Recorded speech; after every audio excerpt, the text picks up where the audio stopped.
حکایات رومی۔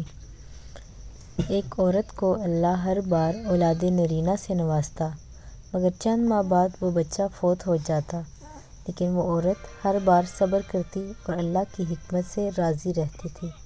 مگر اس کے صبر کا امتحان طویل ہوتا گیا اور اسی طرح ایک کے بعد ایک اس عورت کے بچے فوت ہوئے۔ آخری بچے کے فوت ہونے پر اس کے صبر کا بندھن ٹوٹ گیا۔ وہ آدھی رات کو زندہ لاش کی طرح اٹھی اور اپنے حال کے حقیقی کے سامنے سر سجدے میں رکھ کر خوب روئی اور اپنا غم بیان کرتے ہوئے کہا: اے کون و مکان کے مالک!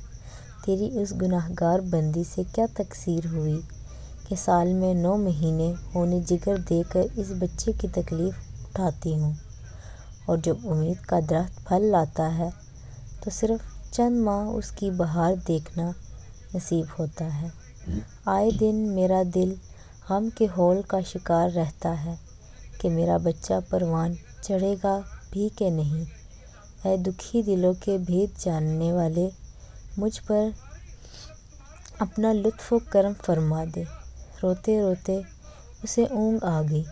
خواب میں ایک شگفتہ پربہار باغ دیکھا جس میں وہ سیر کر رہی تھی کہ سونے چاندی کی اینٹوں سے بنا ایک محل نظر آیا جس کے اوپر اس عورت کا نام لکھا ہوا تھا۔ باغات اور تجلیات دیکھ کر وہ عورت خوشی سے بے حد ہو گئی۔ محل کے اندر جا کر دیکھا تو اس میں ہر طرح کی نعمت موجود تھی اور اس کے تمام بچے بھی اسی محل میں موجود تھے، جو اسے وہاں دیکھ کے خوشی سے جھوم اٹھے تھے۔ پھر اس عورت نے ایک غیبی آواز سنی کہ تو نے اپنے بچوں کے مرنے پر جو صبر کیا تھا، یہ سب اس کا اجر ہے۔ خوشی کی اس لہر سے اس کی آنکھ کھل گئی۔ جب وہ خواب سے بیدار ہوئی تو اس کا سارا ملال جاتا رہا اور اس نے بھیگی ہوئی آنکھوں سے عرض کیا: یا الہی، اب اگر تو اس سے بھی زیادہ میرا خون بہا دے تو میں راضی ہوں۔ اب اگر تو سینکڑوں سال بھی مجھے اسی طرح رکھے تو مجھے کوئی غم نہیں۔